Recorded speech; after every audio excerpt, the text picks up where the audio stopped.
G'day guys, Rolfus here to talk about Deathguard in 10th edition. Now yes, as everyone knows, Deathguard are in a bit of a bad spot, but don't panic, stop panicking. Don't panic, Mr. Mannering. We're only in index phase at the moment. It's only been out for about a week and a bit, so things will settle down and things will change, and I'm sure Deathguard will become a lot more competitive, and I don't like the word competitive, just a lot more usable, I suppose. Because I'm not really too worried about the Deathguard being uncompetitive and not S tier or whatever the hell that means. They just don't really work the way they should do. Like contagions and lethal hits don't work together. It's like you're supposed to be like that, but you're like this. It's like, yeah, you know what I mean. Yeah, so don't panic about them not being super powerful or whatever, but just give a bit of time and hopefully GW fix them out. And like I said, it's more about how the army works and like actual being competitive. And at the moment, they don't work too well. They're not very competitive. So if you're sort of screwed in both departments there. But I've got a list here I wanted to talk to you about. I'll bring up my list. I was watching a bit of G's Hypersapien videos. I'll put a link in the description below. So this isn't going to be like hyper competitive, but it might be strong enough to take to a game. And yeah, might get you somewhere. Just have to cut that bit out there because I've had a bit of Dr. Pepper cherry. Make it a bit gassy-ish. I don't think you should drink fizzy drinks when you're doing a video. Don't know. So here we are going to talk about my lists that I've sort of concocted. It's sort of like, what was that called? Run what you brung sort of thing. So this is pretty much what I have already. So I could add stuff into it if I come up with an idea, but I don't think there's much else I can do. Mortarian staying at home. Mortarian, go to bed. You're not well. He's tough, but he just doesn't have any output, so he's not great at the moment. He's too many points, not much output, and yeah. So Mortarian's staying at home. He's a bit too sick. He's got too much of the old grandfather's gifts, so he's staying in bed. So it's going to be led up by Typhus. He's pretty tough. He's got a good weapon, and he's got a bit of mortal wound output, which you don't really see too much in 10th edition, especially targeted mortal wound output. So we'll keep him in there. We're going to have 10 blightlords. So Typhus and the blightlords come together and they make a big blob.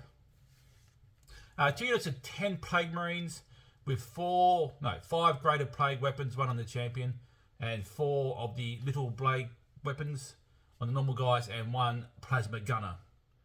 We have 2 of those, and they're both going on a rhino, and they both have a biologicalless putrefier in there, each unit. He gives them lethal hits on a 5+. So all those little wacky sticks are going to be running automatically on a 5+. So there's a lot of attacks there from them. And we're going to have Tallyman in 1. So he's going to be in the behind rhino. And we're going to have the foul blightspawn. I'm trying to remember all these names. It's very hard. He's going to go in the first rhino. So there's going to be 2 rhinos. One's got like the fight first dude in it. So when they get charged, they can fight.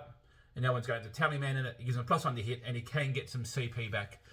I wasn't going to run the Tallyman, but I thought if you get a bit of a cheeky CP back, that's pretty good, and you need a bit of CP of the Deathguard. And also, it gives them +1 to hit. So you have your wall, your shield wall, like you could say, in front. So if they get charged, they fight first. Then you've got the counter-attack unit behind them. So we go on to 2 boat drones with flesh mowers, just for speed. Deathguard doesn't have much speed anymore, and with the fly keyword being a bit nerfed, you don't really, you need those jump infantry or just fast units, and you don't really get that in Deathguard, but they're supposed to be slow and ponderous and tough to kill. They're not tough to kill at the moment. They're very slow. They're very ponderous. They might get something better when they update their index or whatever. We've got 2 Blade purses. Yeah, you know what I said. 2 Blade burst crawlers at the back. I was trying to run 3, but I find that 3 is probably too much, and you don't have enough forward pressure. 2 sitting at the back, you can drop some bombs down, you can throw some entropy cannons forward, and yeah, they're tough to kill, and they're good back objective holders. Speaking of back objective holders, I've got 2 units of 10 poxwalkers. I would like to take more, but I don't think they're that great at the moment. Battle shock on them is actually quite annoying. I wish they didn't have battle shock because they're mindless zombies. I suppose you could sort of like disperse them and you push them over and they get back up, so it counts as battle shocked. I do like battle shock because it does mean that it's not just leadership fail, but it's like your unit gets disrupted somehow. So that's the list. I did talk about 2 rhinos, yep. So pretty basic. You have your rhinos sort of in the middle, they can flank around a bit, or they just get blown up turn 1, which usually happens. But then you got, I'm not too sure what they do with Terminators. I might use them to deep strike and use the rapid ingress. If I go second, I can put him in on the opponent's turn 2, and I can move him forward turn 2, or just come down to my turn 2. Movement 4 is just no. Having movement 4 and the only bonus having movement 4 is toughness 6 is just ridiculous. Come on, GW. But yeah, so they come down. They can either start in the middle. They can just move into the middle, while the rhinos and the flesh miles go around the sides. Plague burst crawlers throwing mortars down like this, and then poxwalkers just walking around going like this. And yeah, I think it's an alright list. I mean, it's not going to probably win any tournaments. There's a lot of very broken stuff at the moment, so you can't really do like a comparison against competitive lists, because they are just ridiculous and they're broken. So until everything gets fixed, yeah. But I can bring this list onto a game and with a mate, and you both have a good time, because nobody wants to play a game where one person turns up with an army and it's just over turn 1 and you don't actually get to play the game. As for fixing Deathguard, I think a quick fix would be giving everything disgusting resilient instead of contagions. I find contagion range just a bit annoying, a bit of a bulky sort of rule. Just give them -1 damage, even if it's just combat, I don't mind, instead of shooting and combat. Just makes it a bit more harder to kill and a bit more interesting to play. And it's a bit of a cleaner rule than having contagions, but that's about it really. I mean, you know, not everyone can be top tier, but there's my little list. I'll try to put something in the description below, like just an Excel spreadsheet of what I've actually taken.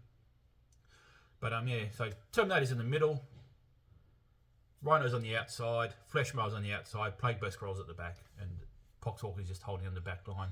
Hopefully get some CP back to the tally man, but actually probably hit pretty hard in combat. Unfortunately, being Nurgle, you think they'll be hard to kill, but they're not hard to kill at all. But yeah, so there you go. Thanks for watching, guys, and I'll see you in the next video, which might be a Necron talk. I'm basically going to be focusing on Necrons, Tyranids, and Plague Guard. Plague Guard? Deathguard.